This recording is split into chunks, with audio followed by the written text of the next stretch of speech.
I've been doing after-school programs for 11 years. Initially, we were a 21st Century site.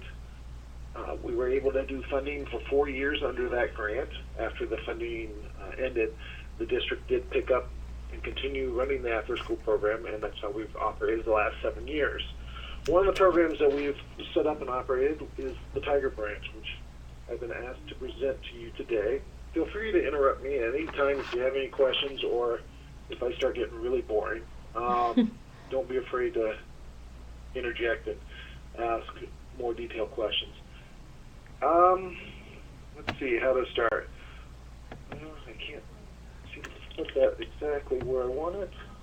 But okay, what is an after-school credit union? Obviously, I don't need to read the definition to you, but this is a PowerPoint that I put together for a quick explanation of our teachers. If you also, I had some other attachments that I was going to be included. Are those available for me to click on as well? Those should be in the does it show the uploaded documents on the left-hand side? No, it's not showing that on mine. Okay. Or the other thing you could do is just tell me which one you want me to pull up and I can do that real quick. There should be one called Tiger Branch Information. Okay, just one moment. That's actually a little bit cleaner to look at.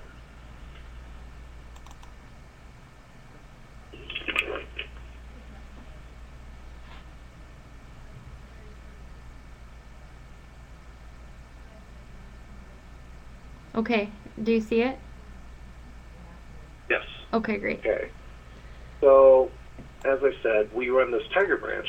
Initially, we started out with our partners in education, and our partner was a credit union, the Cedar Falls Community Credit Union.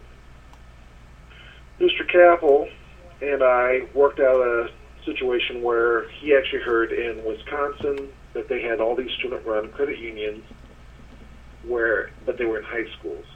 We actually established a credit union here at Holmes in 2007.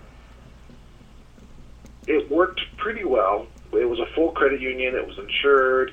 We did anything that a credit union could do. It was student-run under the supervision of the employees. However, the problem was junior high students didn't have any money.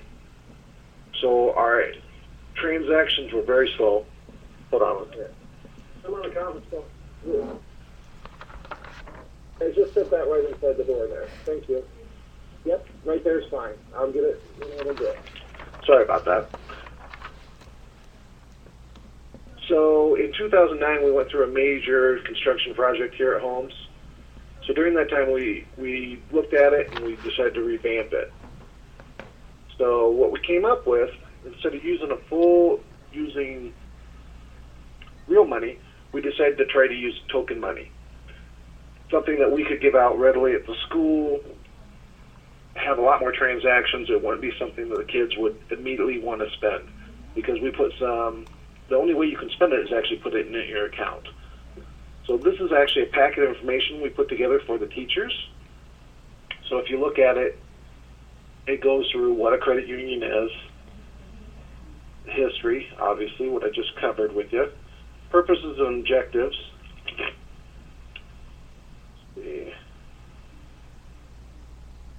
And then also our operation hours for the branch, and then our positions that are available for our kids. Now, all these documents are online too. Like, we actually made a job application the kids have to fill out. They have to go through a mock interview. Once they get the position, then we set up and run the program. And I'm getting too fast. Sorry, I'm kind of a novice at this. All right. So, how does the program work? Students earn this token money. We call it Tiger Bucks. They can earn it for basically any of the things that we kind of mentioned: homework completion, quality, desired behavior, school jobs, recognizing character, any type of teacher set criteria, and also a student timesheet. And I'll cover that in a little bit. It's once they get this token money, it can be deposited in two ways. If it's cash, it can be actually deposited into the credit union. Things like timesheets or checks that are written out to them will be actually auto-deducted or auto-deposited into their account. So once it's deposited in their account, then they're able to spend it. And what they can spend it on are items in our school store, lunch card. We actually have a program called an after-school healthy kids card, where kids can buy healthy snacks as an alternative to just buying candy bars. They can buy apples, bananas, things like that. Then they also can use it to pay media fines, buy dance tickets, anything that you can normally buy in the school, you can use this money to purchase. So we want it to have value. Even though it's a token money, we still want them to get the idea of saving and managing the money just like it was a real money. Now what we decided was to make it so that we could actually give it out a little easier or readily, that we give it a penny value per dollar. So if you look at the exchange rate, $50 actually equals 50 cents in real world goods. So a dollar equals 1 penny. Now, again, we want the students to manage the money like it was just real, so we've done everything we can to make this as a real world experience as possible. Everything from doing checks. Sorry, my flips around.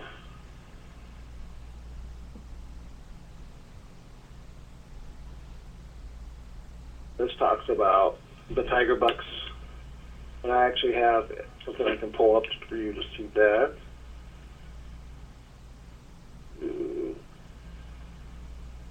Performance based. I'm going to skip down to there. Here's the timesheet I was talking about. Every student has the opportunity to participate. Basically what we're doing is taking their school as their job. If you look at the student time performance sheet, it'll have all 7 of the classes. We have a 7-period day. The student has the opportunity to put what week it is, what class it is, and then the teacher will sign it. Once the student turns this in, it's been a week. For each signature they get $10 per signature into their account. So they can automatically get a $70 deposit in their account, which, again, is only 70 cents in real world goods, but it kind of just shows the indication of giving the idea of you getting paid for the work you do. Now, I did include in here the financial literacy of the Iowa Core so that teachers know how to connect this to their curriculum, and also here are some educational objectives and benchmarks. 3 important things to remember about the program is expand gradually. You don't want to try to take on too much too fast. It'll just overwhelm people. Also, give the students the responsibility. Anything they can do, have them do it. And use the program to teach the basic economic concepts. Do not just use it as a classroom management technique, because that's what a lot of teachers automatically want to do, is just use it as a behavior thing. Well, that's not really the goal of it. It's to teach them how to use the economical system and how to manage their money. Now, some of the services we're going to add later that we haven't even had yet will be loans, interest on accounts, start actually doing savings bonds, because we want them to start learning how to save. So one of the things we're going to introduce them is doing home savings bond, where they deposit $100, and in a certain amount of time that turns into $200. We might start doing school taxes. That's something we're kind of working with the teachers on how they want to do that. Penalties and fees, credit history, and scores. We're going to eventually start giving the kids actual credit histories and scores. So, if you want, we can look at some of the forms that we've created, or I can just take questions at this point. I'd like to see the form. Okay. Yeah, Can we put up Well, let's put up the money first. There should be a attachment that says $20 Tiger Bucks. Okay.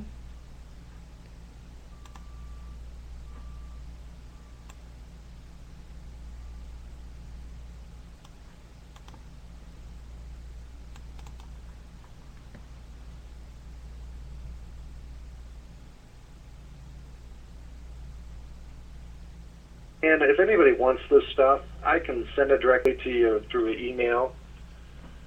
You can modify it, change it however you want, steal whatever you want, do whatever you want.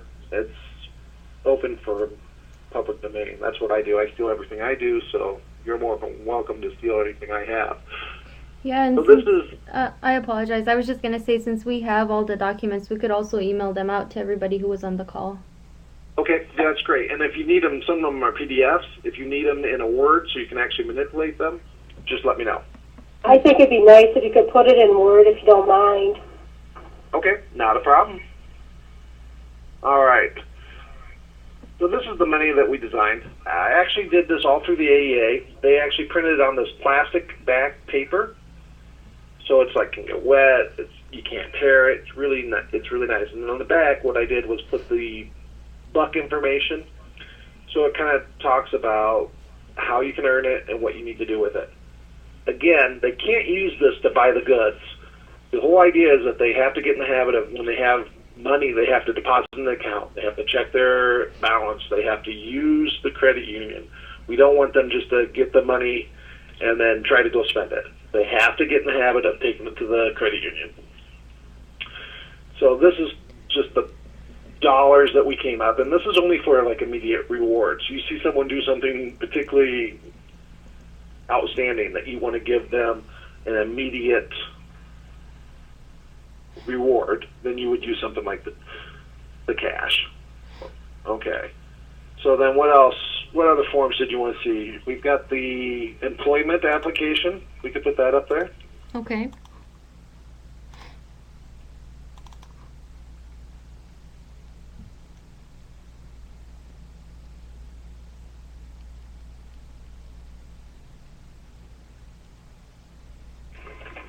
There it is. So here again, we did just a simple basic employment application. Try to keep it. One of the things we did require, because they're not going to have much of an employment history, I still want them to get used to filling out the complete form. Even if they don't have, this is where they can start putting school jobs, things like that. Get them to recognize that past experience, even if it's not necessarily employment or things important to put on that application. The only thing that I do require is that they do a teacher and staff reference. So they have to get a teacher. They have to get used to asking a person to be a reference for them. We require that everyone has to fill out an application. So this is just one of the forms we made. Okay, what other forms did I send you? Okay, let's look here. We have an intro letter. That just now you guys are all do after school sites. Yeah. Okay. The hardest thing is getting the teachers on board. So one of the things we did develop was a letter just to kind of introduce the program, thanking them for being a part of it. Then that information that I went through with you kind of explains the program so they can get it. But we start with the intro letter where we give them the packet of information. Every teacher starts out with $260 so they can start using it right away. A membership form. We actually created a checkbook. Again, all this stuff was printed off at the AEA.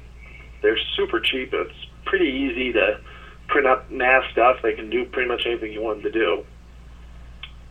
The timesheet, and then we did the student employment application. And we also talked about the other big thing that the credit union does for us. They'll actually come in and they will do presentations. So getting him connected with the teachers so that they can invite him back to show kids how to write checks, how to apply for loans, how the banking system works is one of the main goals too, so that we can utilize his resources in our classrooms. Dan, we have two questions here. Okay, go ahead. Okay, one of the questions is how many kids participate in the program, and the other one is where does the money come from? Okay. What money are you referring to? The actual, to buy the goods for the money, the reward goods? That's specifically what you're looking for? Let's wait for Erica to respond to us to clarify what she meant.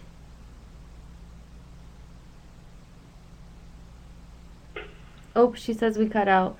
Let me clarify with her, and if you just want to answer how many kids are or how many kids participate in the program, and I will clarify what she meant by the money question. Okay. All right. Now the program is set up that the entire school can participate. We're setting up a school-wide mini economic system. Now, obviously, the students have the choice to participate. Right now, we only have 200 out of our 550 kids choosing to utilize it. But we just started it 2 weeks ago, so I expect those numbers to go up. Okay, thank you.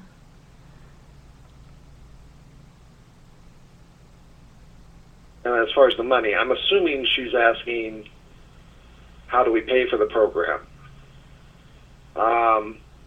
Credit union obviously donates their time. So there's no cost for staff as far as them training the students, as them coming over and supervising it during their lunch shifts.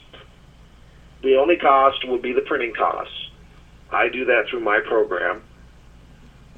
The other cost would be to buy the goods that the kids are buying. So, example, if they have to pay the library fines, they charge that back to me, and then I pay that. And I pay that out of my concessions account. A couple years ago, I set up with our PAC group, a way for me to raise money was through our concessions that we run at our ball games. Now, this is just what I did. They never sold concessions here. It was a nice way to earn money for the things that normally wouldn't be covered under my program cost. So that's kind of a separate program, but the way it works is the PAT people actually donate all the things in the concession stand. They work the concession stands, and then I just have to set it up, and they split half the money with me. So I make usually about $1,000 a year off the concessions. So I use that money to pay for the thing that the kids are buying. Now I could go out and get another partner, but I kind of have this revenue stream that I just use for that purpose.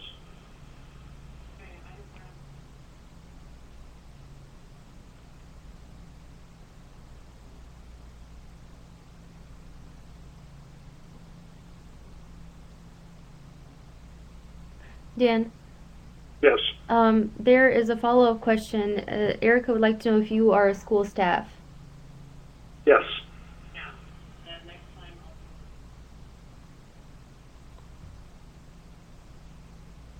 Okay, great. It looks like those are all the questions that we had in the chat box, so feel free to continue. Okay. I guess just how did it get started? Well, actually, the credit union actually approached us. This was an idea that they had.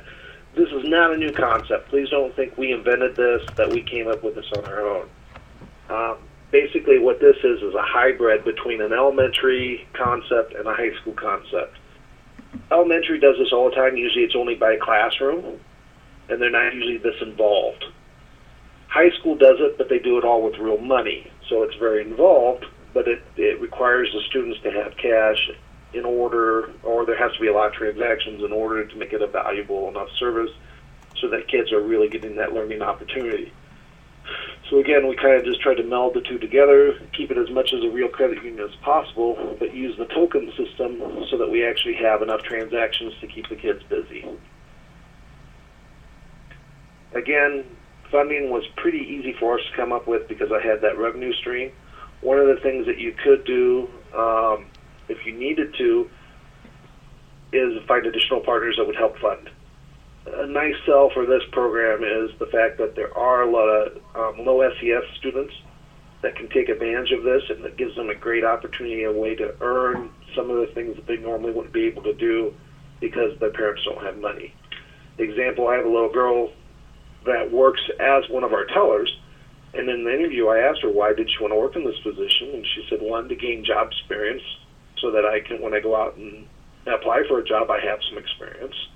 And she said, number two was, I would love to eat a la carte. And a la carte is, I don't know if you're familiar with it, but in our cafeteria, you can buy the hot lunch, but if you have money on your account, you can also buy an additional bag of chips or a bag of cookies or things like that. The problem is you have to have money in your account. If you're a free or reduced student, you don't get to buy a la carte. Well, she wants to buy a la carte. Her mom doesn't have any money. They're low income. She wants to earn money so she can turn that into, put that on her a la carte so she can buy some items herself. Also, they can use it to dance tickets, yearbooks, things like that. A lot of times these kids are not able to do that because they don't have the money for those type of activities, or they have to ask their parents.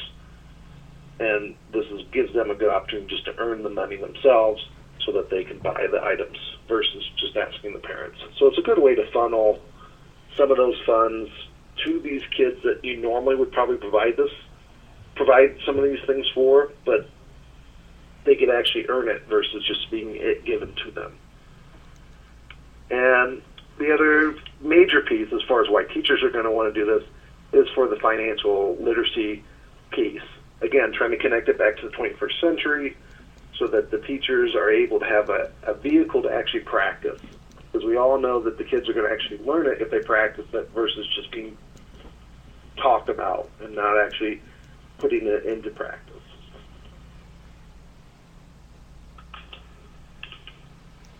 That's great, Dan. I just pulled up the membership application. I'm not sure if there are any other documents that you would like me to share. I can't even think. I know the timesheet was actually in that first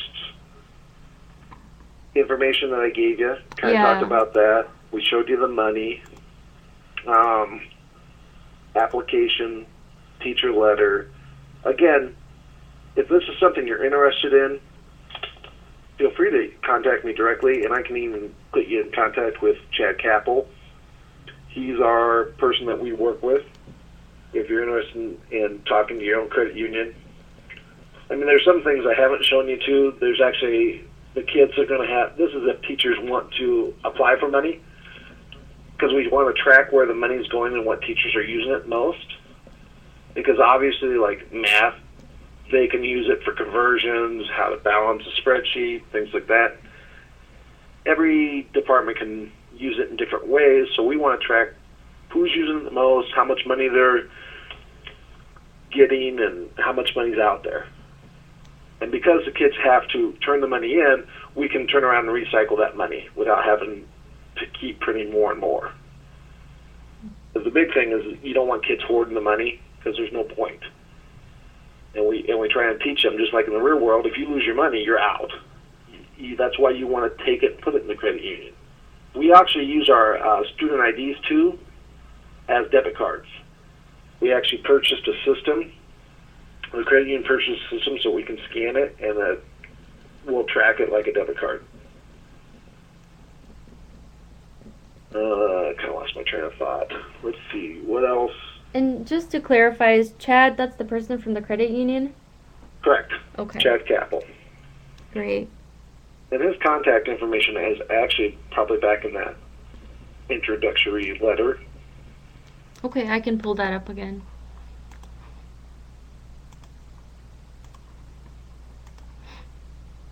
And there's tons of online resources. Like I said, this is not a new concept by any means. I don't want anybody to think that this is something we invented.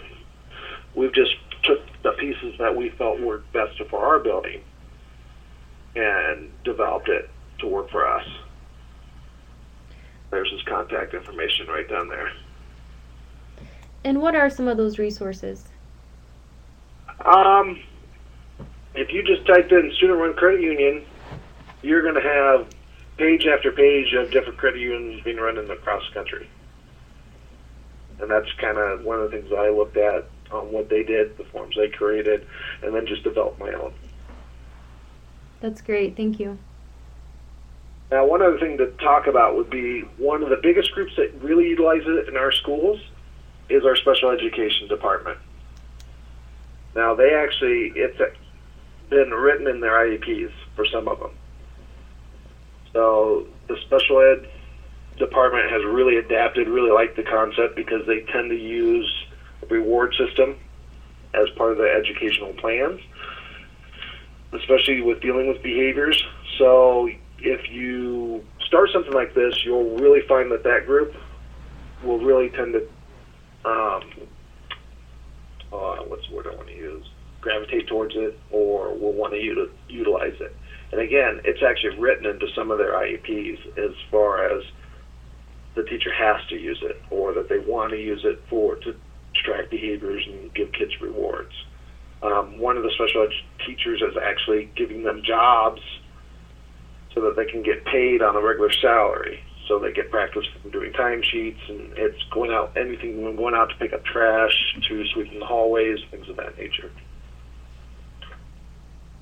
Because that's another thing that we use for school jobs, to pay kids for actual school jobs.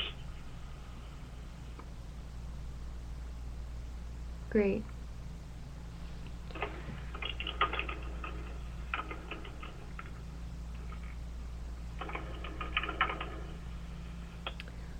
I'm not sure if there's anything else. Yeah, if there's anything else that you would like to share. Otherwise, we can open it up for questions. But yeah, please go ahead if there's something else. Well, the only other thing I maybe would want to mention is that we're trying to get another partner to help us with the Healthy Kids Cart.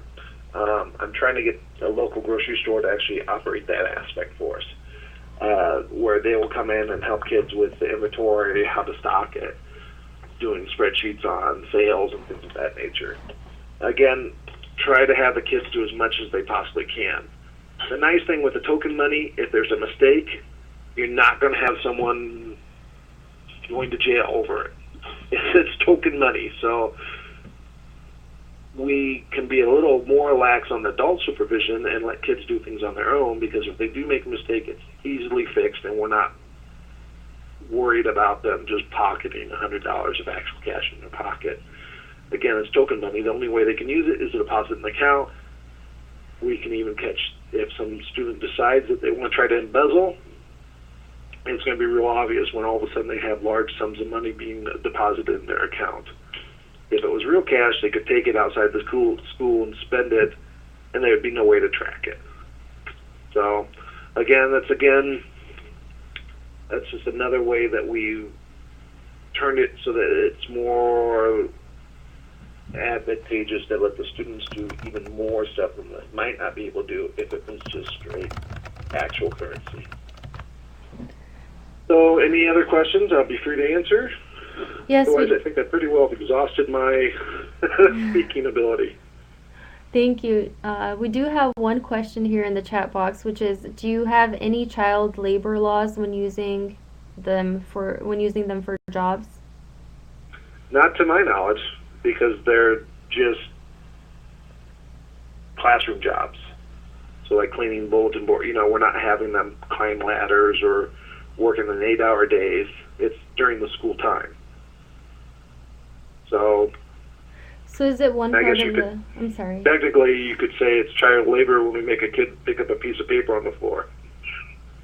But I don't think anybody's going to file a complaint basically on doing classroom jobs and things that the kids want to do. And just to clarify, is it one part of the school day that's devoted to this, or how much time does this? Well, each teacher is allowed to use it however they want. Again, I can't force any teacher to use it.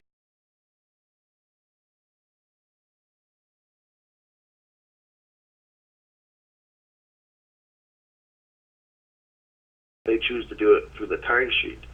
So even if the teacher says, heck with this, I don't have time to mess around with giving money, token money away, or I'm not going to come up with any of this stuff, I think it's ridiculous, the student still can participate in that class by using that timesheet. So, but some teachers choose to really get involved with it because they really like it or they see the benefit of it, they can do as much as they want. They can do the student timesheet, they can come up with classroom jobs, they can give away the token money for rewards, they can pay for a kid that gets extra credit, or, instead of giving them extra for their class, they can give them this token money. They can do things that way as much as they want. I lost the question. What was the question again? Oh, well, the question was, do you have any child labor laws as far as Oh. using the children for work? Yeah, no, not that I'm aware of. I'm not, I don't realize that there is such a area, but I could be wrong. I'm not aware. Yeah, and I think a lot of that has to do with the fact that it's fake money and tokens, and that it's voluntary as far as Right. the teacher electing to do it or not as a part of the curriculum, correct? Yes, and I think it comes back to if it's beyond the school day. A lot of labor laws are usually after a certain time. Like you can't work after 6 o'clock or 7 o'clock. And because we're not doing Social Security or anything like that, because they're not actually earning real money, they're just using a token money system. Great. Does anybody else have any other questions? I don't see any other questions in the chat box, but feel free to speak up. And again, you start slowly, and you just can start with a couple classrooms and build, because teachers will get on board once their peers tell them, hey, this is really good. It's a great way for me to help Susie. It's a great way for me to use it as a way for help with classroom management. Again, not only to use it as a classroom management, because primarily you want to use it as a teaching tool, and hopefully break the cycle of poverty. Because the big cycle, we all know the cycle with poverty is once kids have money or low-income people have money, what do? They go spend it, and then they wait until they have money again to spend it, and it's just a continuous cycle. They can't save. A lot of times they don't have the money to save, but it's about teaching them how to budget, how to save for items versus just trying to go out and immediately buy it. So again, that's why we set such a low value on it with only the penny to get them to save up for items. And it'll give them a lot of opportunities to earn money, but at the same time, keep the value low so they have to save the money, put it in a credit union, see it grow, so they're able to get into the habit of saving and managing their accounts and their money. Because we actually have talked to the kids about if they do insufficient fund, if they write a check and they don't have the money in it, they're responsible for paying that back, plus there'll be a penalty on it, and if they continue to have it, then they'll actually lose the ability to use the account. So just like in the real world, if I write a bunch of checks, that bank's going to drop me. They're going to close my account and not let me bank there anymore. So again, making it as a real world as possible. And I don't know if most of the group is junior high, elementary, middle school, or if it's a mix of all of them. Do you mean in the audience? Yes. I'm not sure. Barbara and Lynn, I know Erica's listening through the computer. Erica's typing right now, but what about the rest of you? Which age ranges do you serve? I serve all K through 12th grade. Okay. Okay. And I work with elementary students, but we do have a middle school program that I will be sending this information to, because I think it would be great over at our middle school. And like I said, you could do it elementary, just obviously you'd probably do it by classroom, not school-wide. Right. And Erica says middle school, you'd want to do more of a school-wide economy, and the elementary would do more of a classroom economy. Erica says that she works with elementary students and that their school does do school bucks, but it doesn't do it as a credit union. Okay. And a credit union is just a nice way to make it more connecting to what goes out in the real world. I don't even use cash anymore hardly as an adult, or very, in my real life. I use everything as a debit card or a credit. And I think it's more to try to make it mirror what goes on outside the school, makes it more connecting to what actually is going on, and adds value to it. That's just kind of how we view it, and hopefully, again, gets that saving, gets that habit of opening an account, teaches them how to open an account, and connect with a bank or a credit union.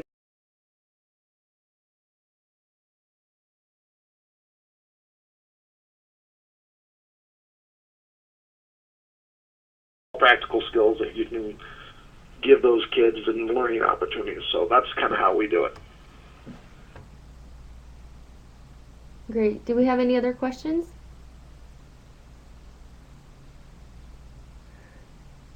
Dan, what kind of an impact have you observed that this program has had on the students, or have you had any parents respond to the program? It's going to be a mixed bag. Some parents think it's great. Some parents think it's a waste of taxpayer money, and the Tea Party totaling people that anything benefiting someone is ridiculous. But they're very few and far between. Most people are very for it, love the idea, love the concept. You just have a few on either side of the camp that really, really love it absolutely and really hate it. Most people generally think, yeah, it's a great idea, or show kind of indifference towards it. We haven't done a lot with the parents because we don't need to, because it's token money. We don't require parent signatures. We don't need any of those things. The only time we have to involve the parents is if we're having abuse of the system, meaning that I've had to cut their account off and explain to them why. Mm-hmm. Again, we use that as a teachable moment for the parent to help realize that, your child's writing checks that they can't cash or they can't do things like that. It's a concern. This is why it's a concern. They're taking things that they haven't earned, and it allows them to have the discussion with their students about how that works and how it affects the real world. I think it sounds like a really good program, Dan. Well, like I said, we're always tweaking it. Mm-hmm. So it's something that we're constantly looking at. Again, some of these forms we had to modify 2 or 3 times because we found out it didn't work. Initially, we set up a timesheet per classroom. Well, that was too laborsome for the kids. It was too much paperwork for us. So we then developed a timesheet that has all 7 classes on one timesheet. So there's going to be little things like that you're going to run into, and that you're always going to have to change. But all in all, it's been pretty receptive, and the teachers really like it, and the kids seem to really like it. And Dan, Erica is asking, how much money do you need to start up the program? Well, good question. The printing cost, okay, so some of this is going to be taken on by your credit union, whoever you're involved with. But my printing costs right now, I probably have about $200 in to make the checkbooks, the cash, the flyers, posters, things like that. Again, I did all my printing through AAA. If you guys are not utilizing your AA for your printing services, I would strongly recommend it. They have services that you probably don't even realize are out there. They'd actually be a good person to have a webinar on to present the print services that are available. I don't know how many of you are familiar with that. It's amazing what they can do. They can do full-size posters for you. They can do banners. They can do this money. They can do checkbooks. They can do binding, pretty much anything you need. The computer program, I did spend quite a bit of money on that. That was about $500. I worked through our computer people. They're giving us some older equipment that they're cycling out that they're going to use that we can use. But I did have to purchase an actual restaurant management system, and that was more with the Healthy Kids card. You obviously don't have to have that. You could just use a spreadsheet to track the money. But I actually wanted to have the debit card where we use the student IDs and the scanner. So I wanted to buy a restaurant program that was really similar to what you would find at, say, an Applebee's or something, a system like that. I tried to piggyback on our cafeteria system, but they would not let me come near that with a 10-foot pole, just because they're very territorial. I don't know if you find that in your own schools, but our cafeteria people are very territorial. They won't even let me store any of my items in their refrigerator because of guidelines and things of that nature. Weather costs. That's pretty much it as far as costs. Now, I'm sorry, you've got the cost of having to reimburse things in the school. Now, there's a lot of things, if you have a real concern on how much money you're going to spend on the reimbursement, that you can limit how much kids can buy of a certain item and set up some free things in there. I've encouraged some of our teachers to give late homework slips that kids could maybe potentially buy with this Tiger time, or maybe buy 10 minutes of free time or iPod time or whatever they're comfortable with, so that it's not such a financial burden on the program itself. There's some free things that you can give away or do with the kids. Maybe they get a tardy slip back or something, an additional hallway pass.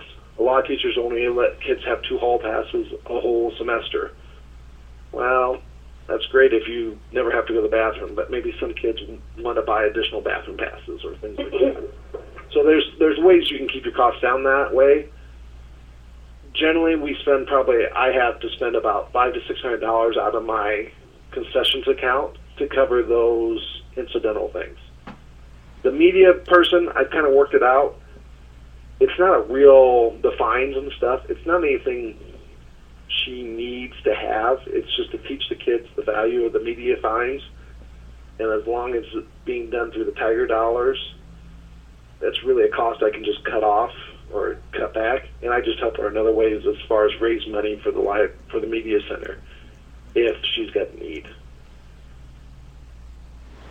to kind of help offset that media fine money that she was counting on so she could buy additional books.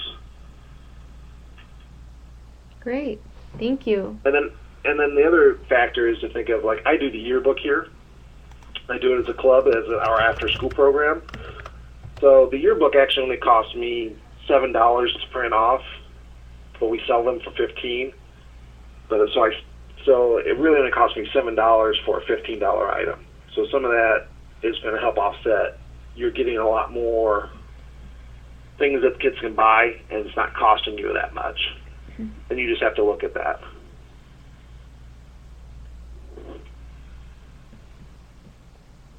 Does anybody have any other questions before we wrap up? Oh, and then we'll also do the junk sale, like where you could teachers are going to get rid of stuff or things they no longer want. The kids might think, now that's an elementary concept where they'll keep a lot of stuff that it's their cleanup day, and then kids can put up they auction it off. Well, I have an area where kids can buy like old T-shirts that we're getting rid of, or sport stuff that we're going to just throw away, or that maybe the kids would be interested in buying. That's something that doesn't cost us anything, but allows the kids to purchase those items. Mm-hmm.